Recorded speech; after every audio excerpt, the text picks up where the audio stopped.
yung kasulatan gusto niya ang mag-draft ay si Atty. Libayan mismo. 'Di ba? Si Atty. Libayan ang papakiusapan niya raw na gumawa. Papakiusapan niya si Atty. Libayan na gumawa ng draft basically to sign off his own slander. 'Di ba? Kasi yun ang ano eh. Yun ang pagdedebatihan nila eh. 'Di ba yun ang pagdedebatihan nila eh? How else do you explain it? 'Di ba? Paano mo i-explain yun? Walang ibang explanation yun. Isang tao na makikipagdebate ka sa isang tao, unang-una, yung topic ni hindi nga ikaw eh. 'Di ba sana kung papatunayan ni Melo Yap na sinungaling si Kayo? 'Di ba? Tapos si Kayo yung lalaban doon. Hindi naman si Kaayo yung hindi naman tungkol kay Kaayo, tungkol kay Atty. Libayan yan eh. Tapos si Kaayo ang mag-defend kay Atty. Libayan. Ganon. Tapos ang gusto mo, Kaayo, si Atty. Libayan ang gumawa ng kasulatan para siraan siya ni Melo Yap. At umasa si Atty. Libayan sa'yo na ipagtanggol siya. Ganon. Ganon talaga. Ganon ang tingin mo. Ganon kababa ang tingin mo kay Atty. Libayan. Putang ina ba? Ganon baka bobo ang tingin mo kay Atty. Libayan. Putang ina. 'Di ba? Atty. Libayan. Alam mo kung ako 'yon, may magsasabi sa akin, tol, isa nga pala, tol, pwede ba gawan mo ako ng kasulatan? Pwede ba gawan mo ako ng kasulatan na sabihin mo lang, ito yung mga details ng kasulatan. Ayan, magsasarahan kami ng channel. Tapos ang pagdedebatihan namin, kung sinungaling ka o hindi. 'Di ba? Tapos wala ka doon. Ako na bahala sa'yo. 'Di ba? 'Di ba? Kung ako 'yon, di malamang nga masusuntok ko 'yun eh, 'di ba? Ganyan. Disrespect 'yun, tol. Disrespect. If you just ito Atty. Libayan kalimutan mo muna na hindi tayo magkasundo, na magkaiba tayo ng mga paniniwala. Pero pag-isipan mo 'yung sinabi ko, 'di ba? Kung gaano ka winalanghiya nitong si Kaayo. 'Di ba? Abogado ka, tapos itong isa may audacity to act in behalf of you, to defend you. 'Di ba? Di ba disrespect 'yun? Anong kala niya sa'yo? 'Di ba? At tapos ang gusto niya is to basically sign off your humiliation again. Kasi hindi mo naman alam ang sasabihin itong si Melo Yap eh. Diba? Panoorin mo tong video na to. Nandito yan. Sinuggest ni Kayo na si Atty. Libayan ang gumawa ng draft. Yan, dito sa parting yan. Basta dyan. Wag na natin i-play, diba? Dahil hahaba lang lalo. Pero just think about it. Diba? Bakit? Anong karapatan ni why does this Kaayo guy think that you need him to defend your honor? And why would he even attempt or even think about, alam mo yun, isasalang kanya sa kahihiyan? 'Di ba? 'Di ba? Pag-isipan mo yan, butiin. Pag-isipan mo yan.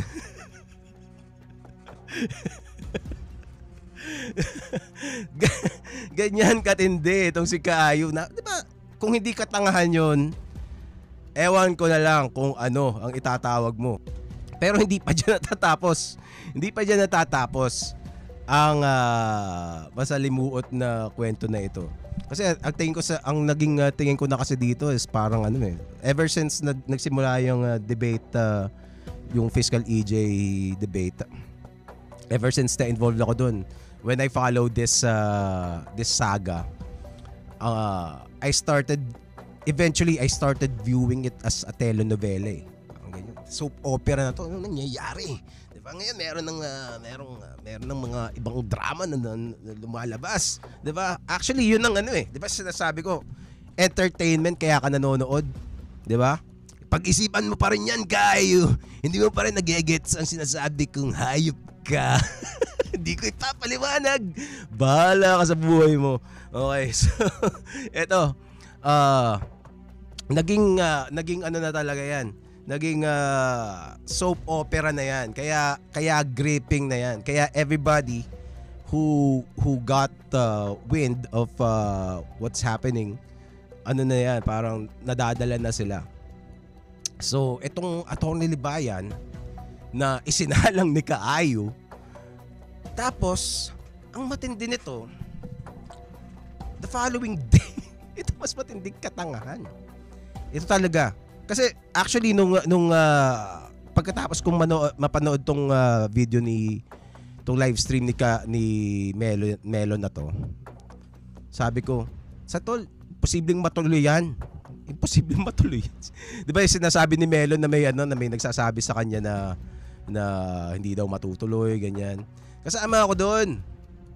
Ako yung baka ako yung unang, malamang ako yung unang nagsabi sa kanya na hindi matutuloy. Kasi it's so stupid. Napakatanga talaga.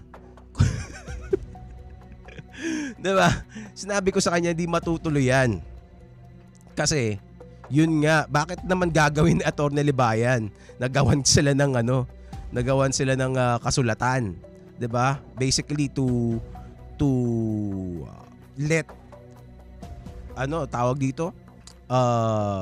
Melo Yap slander him without him being there to defend himself, and umaasa siya to somebody, etong si Kaayu, para depensahan siya, 'di ba? Tapos abogado ka, gagawin mo 'yon. Diba? It's so dumb. So bakit naman niya gagawin yung kasulatan na 'yon? 'Di ba? Until yun nga, may lumabas na kasulatan. May lumabas na kasulatan. 'Di ba? May lumabas na kasulatan, actual na kasulatan. Tapos nag-live stream si Kaayu nandun pa si Butihin. Nandun pa siya. Tapos itong si Butihin, meron pa siyang video na ginawa, nagre-react siya dun sa comment ni Fiscal EJ, di ba? Hanggang ngayon, sabi ko sa'yo, umiiyak pa rin hanggang ngayon tungkol dun sa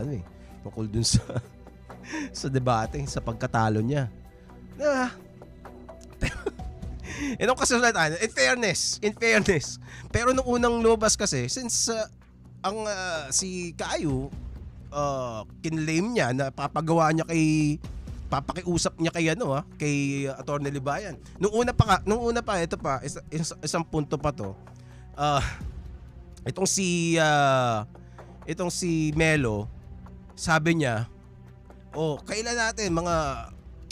tinanong niya kailan matutuloy yung kasi atat na si Melo.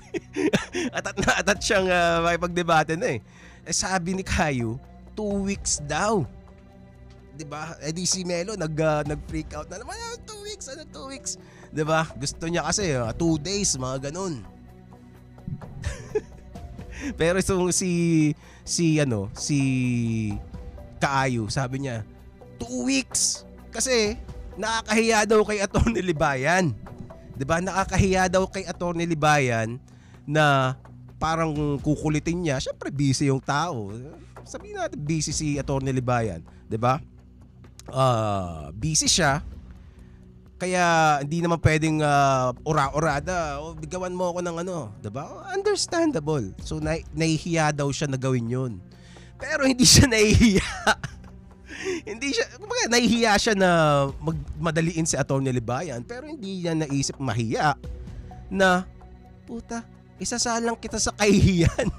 pero take your time. Take your time, attorney, para kasi isasalang kita sa kahihiyan eh. 'Di ba? Without your consent, without your permission, wala naman si Atty. Libayan doon sa live stream nitong si Melo eh. Hindi naman siya nandito eh. Ewan ko lang ha, kung nandito si Atty. Libayan, kung pinapanood niya yan. Sinasalang siya ni ni Kaayu, 'di ba? Sa RMN, sa isang radio station broadcasted all over the country and many parts of the world, na ipapahiya ni pumapayag si Atty. Libayan na ipahiya siya ni Melo Yap na wala siya doon para ipagtanggol ang sarili niya. At itong Kaayu na to ay hindi nga niya parang ang gusto ni Kaayu ay patunayan na sinungaling din si si Melo Yap eh. Parang yun ang niya eh. Yun ang priority niya eh. Hindi naman i-defend yung yung positions ni Atty. Libayan eh. Mas ang lumalabas lang sa akin. Lumalabas lang. Baby, baka mali ako. 'Di ba? Pero ang lumalabas, ini-insist niya kasi na dalawa yung topic. Kung sinungaling ba si Atty. Libayan o hindi. At saka kung sinungaling ba si Melo Yap. 'Di ba? So, kung mas priority ni Kaayu yung sinungaling ba si Melo Yap, so what does it tell about his intentions in proving na hindi sinungaling si Atty. Libayan? 'Di ba? So pero hindi yun ang punto ko dito. Ang mas punto ko ngayon is mas nahihiya pa si Kaayu na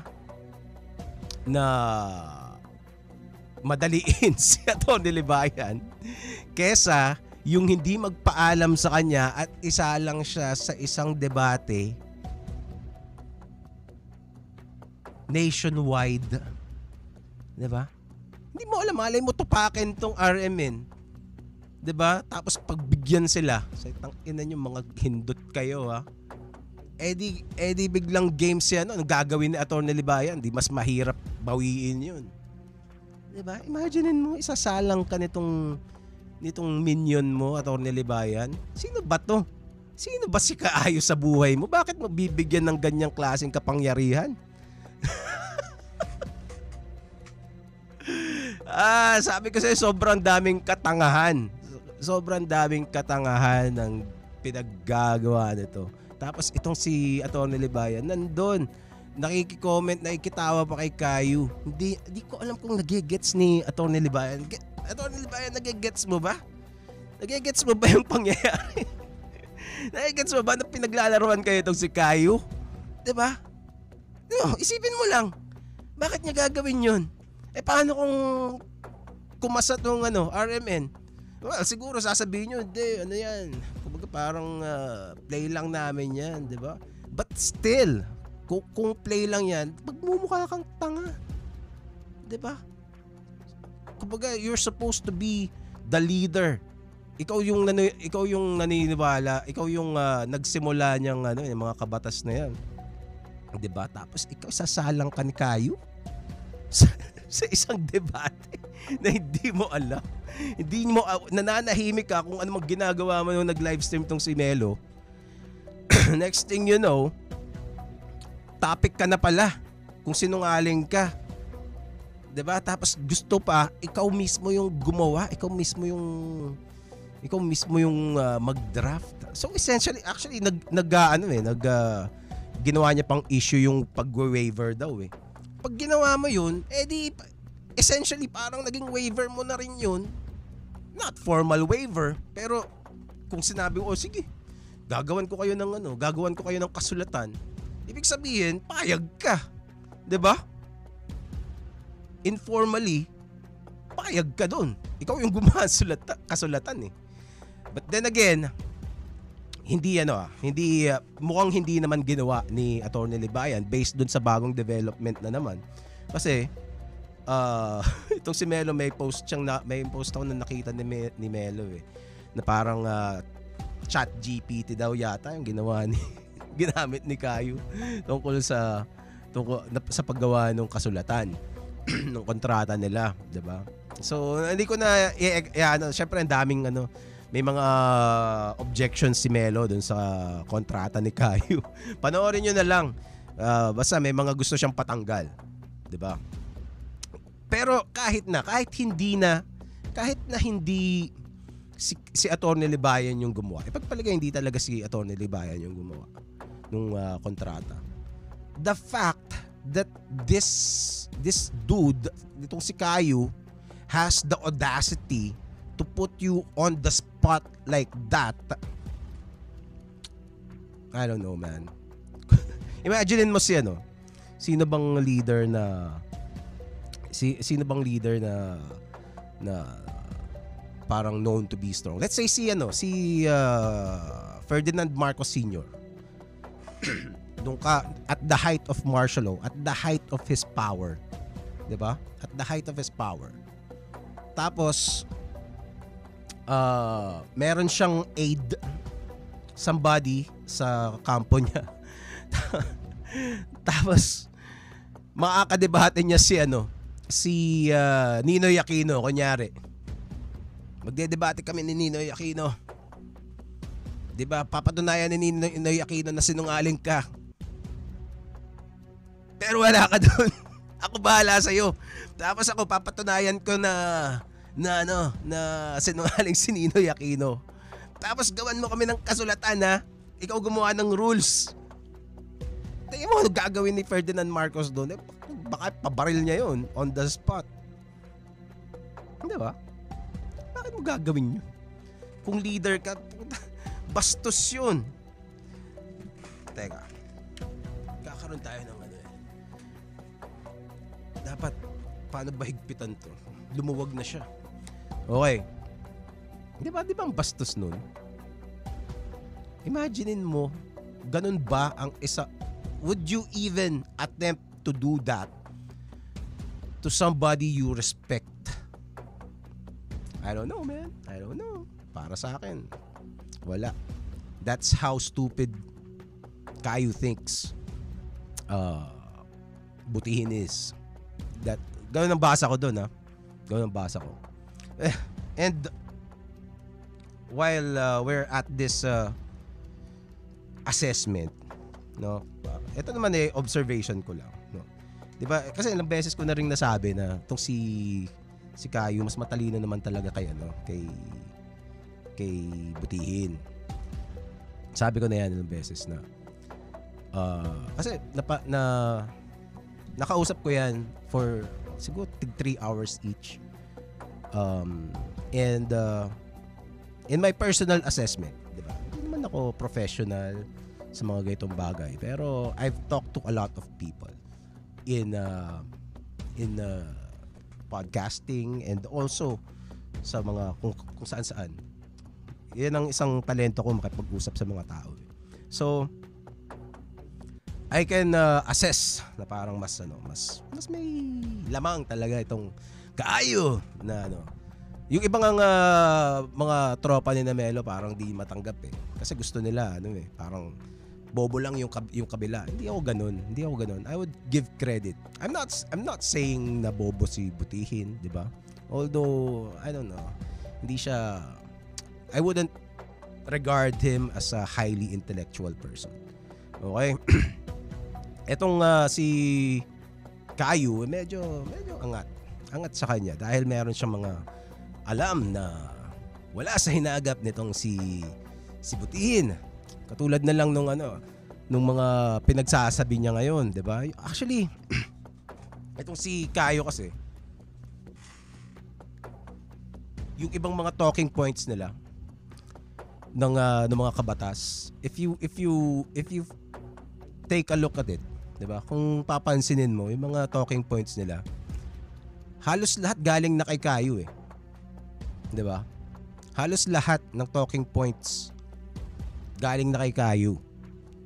Siya yung kaya tawag ko sa kanya dun sa isang pinag-guestan ko na vlog kay Denzable ata. Sabi ko propagandist kasi si si Caillou. Siya yung basically naging propagandist. Tapos si Butihin, kasi napapanood ko si si Atty. Libayan years ago before Caillou came into the picture. Alam ko yung mga yung mga vocabulary niya. May idea ka kung ano yung mga, ako napapansin ko kasi yung mga ganun, 'di ba? Napapansin ko yung vocabulary niya, napapansin ko yung mga tendencies niya ng pag-iisip. May mga patterns yan 'di ba? Ganito siya mag-isip, ganito siya mag-analyze. So, itong mula nung dumating si Caillou, yung mga vocabulary na yung mga words na ginagamit ni Butihin ngayon galing na rin kay Caillou. Galing na rin kay Caillou. 'Di ba? He even used one as the the launching point for his debate dun sa first argument niya, yung sa opening speech ni Atty. Libayan sa AOSC debate, yung poisoning the well. Pinagtawanan nga siya nung huling judge 'di ba? Kasi eto, explain ko lang kung ano yung implication ng poisoning the well na sinabi ni Atty. Libayan doon. Ang claim kasi ni Atty. Libayan na pag nag-Google ka ng age of sexual consent sa Pilipinas ay 16 ang lalabas. 'Di ba? Wala kang makikita na 18. So lahat ng press release, lahat ng news articles, all of them says 16. So sabi niya, it means that the well had been poisoned. Ito poisoning the well, I'm certain galing kay Caillou yan. Ganyan ang mga philosophical tawag dito, philosophical statements yan Galing yan kay Caillou. 'Di ba? Pero inadapt ni Atty. Libayan. So kasi bumubulong 'di ba? At saka it sounds smart, 'di ba? It sounds unique, it sounds witty, 'di ba? So inadapt niya, and siguro feeling niya it suits his purpose. 'Di ba? Yung premise niya na the well had been poisoned. Ibig sabihin, nilason na yung information about age of sexual consent na gawing 16 instead dun sa pinapaniwalaan niya na 18. Kaya nga poisoned well, 'di ba? Kaya natawa yung judge. Kasi ang implication nun, kasi sino bang naglabas nung age of sexual consent press release? Di yung Senate, 'di ba? I don't know if the office of the president made the declaration as well. Pero basta, ang implication ng sinabi niya na poisoning the well is merong conspiracy theory.